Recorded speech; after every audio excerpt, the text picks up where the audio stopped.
네, 안녕하십니까. 한국플랜트산업협회 김준구입니다. 저희 협회는 2001년도 창립되었고요. 플랜트 산업의 경쟁력 제고 그리고 수주 수출 확대를 위해서 대무역 관리 규정에 명시되어 있는 플랜트 수출 촉진 기관입니다. 여러 가지 정부 위탁 사업들 그리고 사업 진흥 사업들 그리고 교육 훈련 과정 여러 가지 그런 기업 지원들 프로그램을 운영을 하고 있고요. 이건 저희 2025년도 최근 10년간의 그 해외 플랜트 수주 실적을 공종별로 정리한 자료입니다. 보시다시피 좀 플럭추에이션이 굉장히 좀 많았는데요.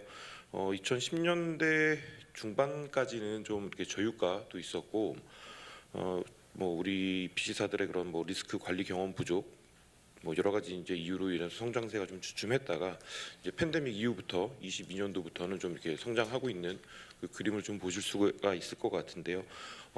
아래 그 회색으로도 이제 되어 있는 영역은 두바이 유가 그 트렌드입니다.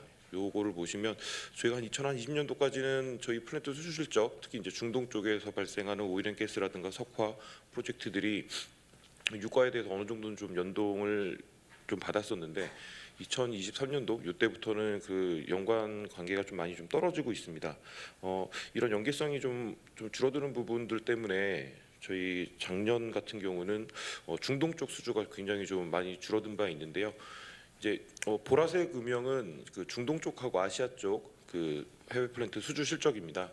보시다시피 중동 아시아 쪽 수주가 늘면 전체 수주가 올라가고 이쪽이 줄면 같이 전체 수주가 좀 떨어지는 그림을 보실 수 있을 텐데 작년 같은 경우 약간 좀 예외적인 상황이었던 게 체코 원전 한 방이 가장 컸습니다. 187억 불이었는데 저희 플랜트 수주가 이 정표만 보면 2023년도부터는 최근 한 3년 동안 300억 불 이상의 수주고를 달성을 하면서 약간 안정세에 들은 것처럼 보이겠지만 솔직히 그렇지는 않습니다. 그러니까 2022년도 이후부터는 이런 우상향의 요인들이 대부분 우리 대형사들, 자동차, 반도체, 배터리 이런 쪽 그 회사들의 해외 자본 투자가 좀 많이 주도한 바가 있고요.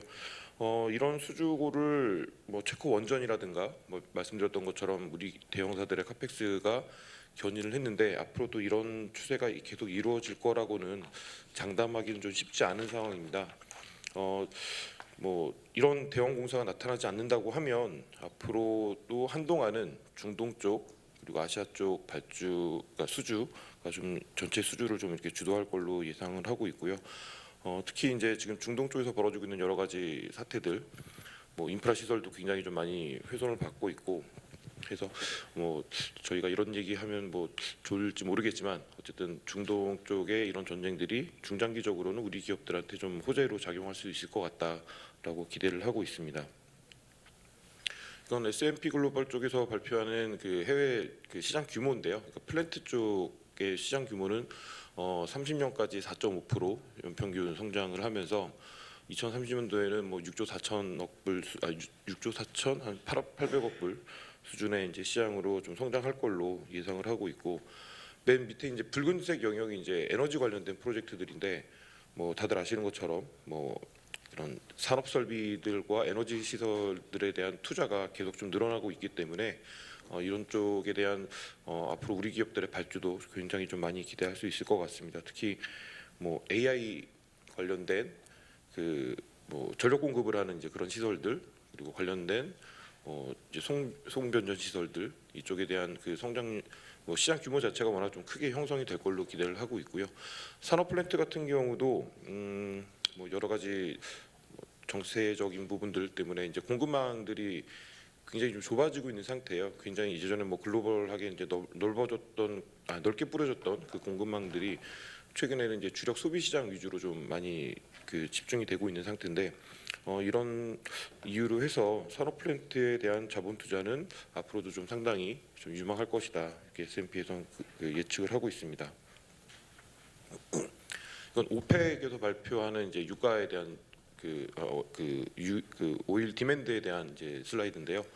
보시다시피 저희는 이제 IEA하고 오펙 자료를 좀 많이 보는데 기존에는 IEA는 굉장히 석유 수요가 되게 급감할 거다라는 이제 그런 말을 계속하고 계시는데 아시겠지만 IEA가 발표하는 자료는 이게 시장 전망은 아닙니다. 그러니까 자기네들이 갖고 있는 시나리오에 따라서 뭐 넷제로를 뭐 2050년까지 달성하면 뭐 이만큼 수요가 줄 거고, 그냥 선언되어 있는 시나리오로 간다면 어느 정도 수준으로 그 이동이 있을 거고라고 발표를 하고 있지만, 실제 통계적으로 보면 뭐 아이보다는 오펙 자료가 좀 더 맞아 떨어지는 것 같더라고요. 그래서 저는 솔직히 오펙 자료를 좀 더 신뢰하고 있고요. 우선 아시다시피 전기차 보급 확대, 그리고 이제 석화화 제품 공급이 좀 많이 초과되고 있는데, 그럼에도 불구하고 앞으로 이제 운송 분야, 특히 이제 차량 그리고 항공 쪽에 대한 그 오일 디맨드는 계속 어느 정도 시장은 좀 갖고 갈 걸로 오펙은 예측을 하고 있고, 다만 이 석유 수요는 대부분 이제 개도국, 그러니까 BOECD 국가들 중에서 성장하고 있는 뭐 인도, 중국 이런 쪽 지역을 중심으로 오일 디맨드는 계속 뭐 견고하게 가겠지만, 선진국들 뭐 그 탄소 배출, 그러니까 탄소 그 넷제로 이런 쪽에 좀 민감한 선진국들에 대해서는 좀 수요가 계속 감소할 할 것이라고 오펙도 좀 이렇게 예측을 하고 있는 것 같습니다. 네, 뭐 여태까지는 이제 우리 플랜트 주력 시장이 아시다시피 뭐 발전 담수, 뭐 석유화학, 오일앤가스, 뭐 해양 플랜트 이렇게 좀 그 구분이 좀 되었었다면, 앞으로는 뭐 여러 가지 이제 수소, 뭐 SMR, 그 데이터 센터 관련된 그 배후의 인프라들 이쪽으로 좀 사업이 많이 늘어날 걸로 좀 저희는 예측을 하고 있고요. 우리 기업들의 그런 산업 전환도 좀 시급하게 이루어질 과제라고 생각하고 있습니다. 플랜트 EPC 비즈니스의 그런 뭐 밸류체인도 이건 이제 항상 전통적이었던 영역인데요. 뭐 타당성 조사라든가 피드에 대한 입찰 계약 이런 업무들을 기존에는 이제 발주처가 뭐 전체적으로 수행을 하고, 우리 EPC 컨트랙터들은 이제 계약하고 뭐 EPC를 하고 시공 뭐 시운전까지 하는 이 정도 스펙트럼이었다고 하면, 요즘에는 이 구조가 좀 넓어지고 있습니다. 우선 그 FS 자체를 우리 시공자 쪽에서 하는 일이 좀 많아지고 있고요. 그리고 피드 단계부터 들어가서, 그러니까 기본 설계 단계부터 들어가서 나중에 EPC를 수주할 수 있는 그런 좀 기반을 좀 더 확실하게 만들 수 있는 이제 그런 전략들을 구사하고 있는 업체들도 꽤 있습니다. 그러니까 이런 장점은 우선 기본 설계를 하고 나면 이 프로젝트에 대한 이해가 높아지고, 그만큼 자산이 투입된 부분이 있기 때문에 EPC 그 뭐 입찰에서도 굉장히 유리한 고지를 할 수 있는 이제 그런 장점이 있는 거고요.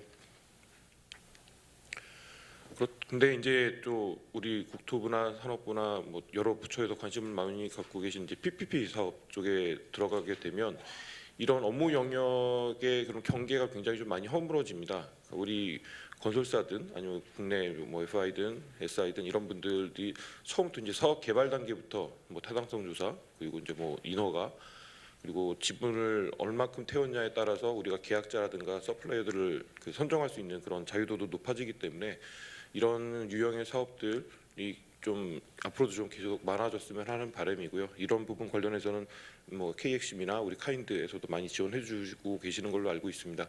기존에는 EPC사들이 뭐 사업 운영부터 설계 EPC 단계에서 발생하는 수익만 가져갔었다고 하면, 앞으로 이제 운영하고 유지 보수 단계에서까지 그 수익이 발생할 수 있는 그런 구조이기 때문에 정부도 지원하고 우리 기업들도 많은 관심을 좀 가져야 할 것으로 생각합니다.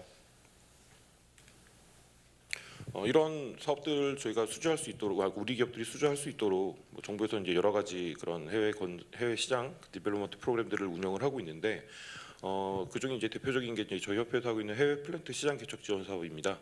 아까 해외 건설협회 쪽 그리고 카인드에서 말씀하셨던 사업 내용과는 굉장히 좀 유사한 부분도 있는데요. 우선 지원 대상은 기본적으로 EPC 프로젝트, 그리고 기자재 및 설비 이 두 가지입니다. 뭐 단순하게 이제 설계 용역만 하는 거는 저희가 좀 지원은 약간 좀 지양을 하고 있고요. 우선 사업 신청과 주관은 중견과 중소기업, 예를 들어서 뭐 중견기업이 둘이 이제 그 컨소시엄을 맺어서 오시는 경우도 있고, 중소기업과 뭐 중견기업이 컨소시엄을 맺고 오시는 경우도 있습니다. 그리고 종종 보면 대기업이나 공기업들이 같이 이제 앵커 그 리드를 하면서 이 수행하는 그런 지원 대상들도 최근에 그렇게 많지 않았는데 예전에 좀 많았었고요. 말씀드렸던 것처럼 우선 해외 발전, 뭐 수처리, 그런 환경 관련된 플랜트 EPC들, 그리고 뭐 자동차 생산 라인이라든가 뭐 일전에는 라면 그 생산하는 이제 그런 쪽 라인도 저희가 신청을 한번 받은 적이 있었는데 이런 설비 유형들에 대한 지원도 좀 적극적으로 이루어지고 있습니다. 그래서 이런 개발형 사업에 대한 타당성 조사 그리고 약간 마이너한 트랙으로 가면 그 수출이라든가 수주를 하기 위해서 초기에 이제 시장을 조사하시고 개척을 하시는 활동, 뭐 이런 부분에 대한 교섭 활동도 제가 지원을 해드리고 있고요. 지원 내용은 우선 타당성 조사를 보시면 그 시장에 대한 시장 분석 그리고 기술 분석, 경제성 분석 이 세 가지에 대한 기업이 직접적으로 하시는 활동 비용들 또는 이제 외주 용역비를 지원해드리고 있고 어떤 출장 경비 그리고 일부 인건비도 소액이지만 좀 지원을 해드리고 있습니다. 말씀드렸던 것처럼 지원 분야는 공정 설비 그리고 플랜트 EPC 이 두 가지 사업인데 비용에 대한 캡은 좀 있습니다. 그러니까 우선 최소 500만 불 이상의 그런 공정 설비를 그 수주하시는 거를 이제 목적으로 하셔야 FS 지원이 가능하고요. 그리고 기존에 그 프리FS가 완료된 사업 중에서 나중에 이제 그 금융 조달을 위해서 발생하는 그런 타당성 조사에 대한 수요를 대응하기 위해서 저희가 본 타당성 조사도 지원을 하고 있습니다. 우선 그리고 시장 개척 조사는 말 그대로 이제 뭐 정말 이런 큰 보고서가 나오는 건 아니고요. 이제 시장 개척 지원 그 활동에 대한 그 뭐 비용을 인정해 드리는 그런 상황입니다. 그래서 기본적인 이제 시장 조사 비용 그리고 뭐 견적서라든가 이제 뭐 이런 팜플렛 같은 걸 생산한다든가 해외 현지에 가셔서 수입자나 뭐 발주처랑 이제 수주 교섭하시는 이제 그럴 때 이제 발생하는 비용들을 저희가 지원을 하고 있고요. 기본적으로 EPC 프로젝트도 가능하지만 FS에 비해서 지원 비용이 좀 적다 보니까 주로 EPC 그 기자재 쪽으로 저희가 신청을 많이 받고 있습니다. 저희가 뭐 최대 뭐 3억 원까지는 지원이 가능하고요. 지원 비율은 중소기업 75%, 중견이나 대기업은 50%인데 저희 아까 우리 해외건설협회랑 마찬가지로 저희도 대기업이 단독으로 들어올 수는 없습니다. 그 중견이나 중소 쪽하고 이제 손을 잡고 같이 컨소시엄으로 들어오셔야 저희가 지원을 해드릴 수가 있고요. 올해는 2월에 1차 그 모집을 해서 최근에 이제 다 협약까지 진행 중에 있고 아마 4월 말에서 5월 중순 정도에 저희가 2차 모집할 예정에 있으니까요. 저희 홈페이지 참고해 가시면서 지원 준비를 좀 해주셨으면 좋겠습니다. 이건 이제 사례인데요. 뭐 시간이 없으니까 이제 좀 간단하게 좀 넘어가면 우선 뭐 대부분의 사례가 이렇습니다. 그러니까 좀 중소기업들 같은 경우 특히 이제 기자재 쪽의 수출을 추진하시고 계시는 기업들 같은 경우는 상당 부분이 해외에서 수출 상담회라든가 아니면 그 전시회에서 만난 그런 잠재적인 바이어들을 만나시는 경우가 가장 많고 또 하나는 해외에서 이제 일방적으로 그 문의가 들어오는 경우가 있는데 해외 쪽에서 들어오는 그런 뭐 이메일이라든가 전화 이런 문의는 약간 온라인 사기 이런 부분들이 좀 많으니까 반드시 좀 발주자하고 뭐 대면으로 아니면 뭐 비대면으로라도 최소한 그 실제 발주자가 존재하는지는 좀 이제 확인을 하셔야 될 필요가 있고 그리고 특히 이제 시설물 같은 거 납품하실 때는 기존의 공장 설비 공장에 들어가 있는 아니면 발전소에 들어가 있는 걸 그 수주를 추진하실 때는 딱 우리 제품의 가격만 보시면 안 되거든요. 그러니까 공사 조건이라든가 이제 다른 주변 그 인프라들이 잘 갖춰져 있는지를 확인하셔야 되기 때문에 이런 부분들에 대한 국외 출장 비용 그리고 기술 조사 이런 부분들을 저희가 이제 지원해드리고 있고 또 최근에는 좀 많이 줄긴 했는데 그 그러니까 생활 폐기물을 에너지화하는 그런 프로젝트들이 예전에 굉장히 좀 많이 우리 기업들이 관심을 많이 갖고 있었습니다. 지금도 인도네시아라든가 좀 그 개발이 진행 중인 국가들에 대한 그런 환경 프로젝트들도 저희한테 지금 지원이 뭐 특히 수처리 분야 그리고 폐기 분야 쪽으로 좀 많이 들어오고 있고요. 이런 두 가지 경우에는 이제 저희가 신청을 해주시면 시장 조사 트랙으로 지원을 해드리든가 아니면 타당성 조사 영역으로 해서 지원을 해드리는 그런 구조를 확인하실 수가 있을 것 같습니다. 그리고 저희도 이제 컨설팅 서비스를 하고 있는데요. 우선 경험이 많으신 분들을 위주로 해서 이제 저희가 잠재적인 컨설턴트들 풀을 지금 확보를 하고 있고 한 최근 기준으로 한 50몇 명 정도 되는 것 같습니다.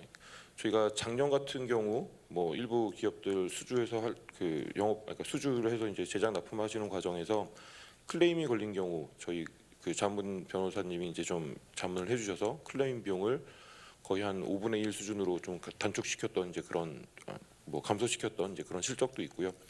해외 계약서에 대한 뭐 기본 검토 이런 부분들도 많이 좀 봐드리고 있으니까 우선 수요가 있으신 경우에는 저희 협회로 꼭 연락 주셨으면 좋겠습니다.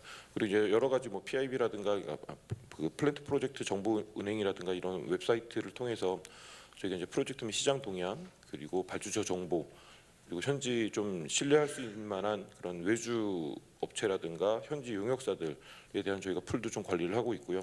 한 5개국 이상의 이 그 에이전트들은 저희가 다 직접 한번 가서 만나봤던 그 어느 정도 검증을 한 기업들이기 때문에 좀 믿을 만한 그 현지 용역사들이 좀 필요하시면 저희 쪽으로 한번 문의를 해주셨으면 좋겠습니다. 그리고 저희 쪽에서 이제 또 하나는 좀 주력으로 하고 있는 게 이제 저희 우리 기업들의 보유하고 계시는 이제 인적 자원들에 대한 개발인데요. 기획 영업부터 사업 관리, 뭐 설계, 시공 그리고 시운전까지 전 분야에 대한 그 영역별로 전문 교육 과정을 제공을 해드리고 있고요. 한 3년 전부터는 뭐 이제 CCUS라든가 수소 그리고 SMR 포함한 이제 원자력, 재생에너지 관련된 교육들도 계속 좀 주기적으로 하고 있습니다. 근데 요즘은 수소 쪽에 대한 그리고 CCUS에 대한 그 수요가 좀 많이 좀 떨어지고 있는 것 같아서 요즘 다른 특히 이제 데이터 센터 관련된 그런 교육 과정들도 저희가 2027년부터는 좀 시행할 수 있도록 준비를 하고 있습니다. 그리고 우리 업계들이 갖고 있는 여러 가지 뭐 애로사항 그리고 이제 제도 개선이 필요한 사항들에 대해서 저희 협회가 좀 접수를 받고 있고요. 산업통상부를 비롯해서 우리 지원단 그리고 무역안보 관련하고 협업해서 이런 좀 애로사항이 있는 경우에는 저희가 대응을 해드릴 수 있도록 노력하겠습니다. 해외 프로젝트에 대한 이제 그런 여러 가지 단계별로 갖고 있는 저희 협회 지원 사업이라든가 이제 지원 받으실 수 있는 그런 구조를 쫙 깔아놓은 거니까요. 이건 한번 간단하게 참고만 좀 해주셨으면 좋겠고요. 네, 이상으로 발표를 마치겠습니다. 혹시 문의사항 있으시면 나중에 여기 위에 있는 연락처로 연락 부탁드리겠습니다. 감사합니다.